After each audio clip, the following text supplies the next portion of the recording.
Welcome to The Lead. I'm Jake Tapper. We're going to begin with the politics lead. Welcome to Obama Tapped My Phone Island. Population? President Trump. The White House saying the president has no regrets about his fact-free claim that then-President Obama tapped his phone last year, even though just about everyone else in the city in the know or with the power to investigate the claim says it's not true. Hold it now. Mr. Obama looks calm and cool here in the photograph, but we hear his zen vibe since leaving office hit a bump this past weekend when Trump went on his Twitter tirade and laid out his wiretap claim. Sources close to the former president say he was irked and exasperated over the accusations. And again, we've also learned both Trump and Obama chiefs of staff have spoken since this weekend, but Mr. Trump and Mr. Obama have not actually spoken. You know I shoot under pressure. I know that. You handle pressure well. Okay, there's your first letter. When you heard that the president had tweeted this out, I'm curious about your initial reaction, because he was on such a high from that speech on Tuesday. Even his critics grudgingly had to say he did a good job. And now no one seems to be talking about that. Is this a self-inflicted wound? And what did you think when you first heard about it? Yeah, we haven't even been a week since the president's address, and look at all the real estate we've covered at this point. Look, it's a very serious allegation. The president has at his fingertips tens of billions of dollars in intelligence apparatus. I got to believe, I think he might have something there, but if not, we're going to find out. But yet, Congressman, we're hearing that he might have gotten his information from Breitbart News or a conservative radio talk show. Does that concern you at all, if that does, in fact, turn out to be the case? So you said he has access to top intelligence information. Yes, he does. And so he's called upon Congress to look at that and review that. I'm going to go wherever the facts take us. I don't know what we're going to find or not find at this point, but we're really at the beginning end of this. Do you think that's responsible? Do you think that's responsible to continue the speculation? Yeah. Well, the reason I asked, the former DNI director, James Clapper, has said it's false. It just didn't happen.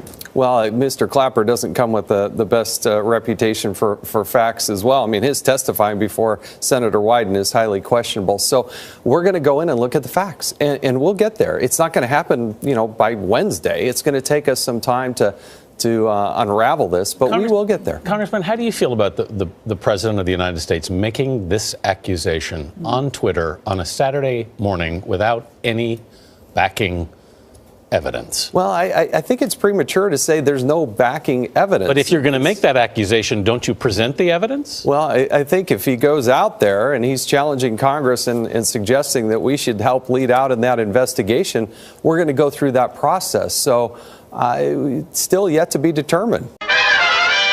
So you're on the Intelligence Committee. Have you seen any evidence that President Obama tapped Donald Trump's phone?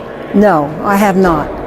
And it's all rather shocking to me that a sitting president would make this kind of an allegation about a former president without any proof whatsoever. And as you know, the Obama White House people and the Obama people have responded and said that it was absolutely false. So to keep this going with no proof, I think it's really very dangerous for President Trump. What do you think might be behind the president's claim? Do you have any idea? No, I don't have any idea. It may have been some right-wing news channel. I don't know. As we all know, sometimes things are wrong on these news channels. A world on the brink, perils unfurled as Trump speaks with the most dangerous man in the world. Plus, Mitt Romney's gaffes just don't seem to slow. His moronic claim Russia is our biggest foe. And finally, it's given all journalists scoopers, but proof has been found by PricewaterhouseCoopers. The president making, with great genuflection, concessions to Russia if he wins the election. My last election, please. Yeah. After my election, I have more flexibility. Yeah, I understand. I transmit this information.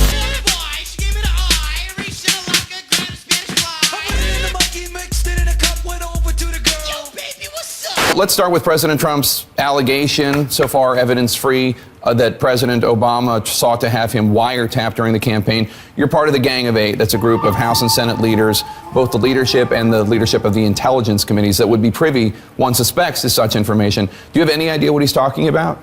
Well, the president, is the deflector in chief. Anything to change the subject from where the heat is. And as one who has been engaged in intelligence, a member of the Gang of Eight for a long time, I can tell you that it's just ridiculous for the President Trump, to say that President Obama would ever order any wiretap of an American citizen, any president. That's just we don't do that. Do you know if there was any such wiretap by the FBI or the Department of Justice? Well, we wouldn't know that, but in fact, the very idea that President Trump is saying he wants his Justice Department to look into that, you don't look into something like that. In other words, if President Obama flat out has said we have nothing to do with this. You were asked on Friday if you've ever met with the Russian ambassador along the same ways that Jeff Sessions, the now Attorney General, was asked. This is what you had to say. Take a listen. You've been in Congress a little bit, and you're in leadership. Have you ever met with the Russian ambassador? I'm not with this Russian ambassador, no. Could somebody not say, you're parsing a little bit about your meeting with the president, even though the ambassador was there, and Jeff Sessions made the same kind of innocent mistake? No. You don't think so? Are you kidding? Are you talking about, did I shake hands with him? I don't even know. Did I meet him? We're meeting with the ambassador at a time when the Russians are knowingly hacking our system. We know that. I said that at the convention in October, that I could prove that outside of the intelligence. So to waste any time on something like this is ridiculous. And they did have a vendetta against Hillary Clinton because she spoke about democracy and democratic elections and the rest. There's no question, personally, Vladimir Putin had a vendetta. That's right, and the Russians are right now doing the same thing in some European countries. I need to ask you about this crude joke that was told this week by a member of your caucus, Democratic Congressman Cedric Richmond, at the Washington Press Club Foundation annual dinner at the expense of White House counselor Kellyanne Conway. Take a listen. And you can just explain to me that circumstance, because she really looked kind of familiar in that position there. So, Leader Pelosi, the joke was sexist. It was disgusting.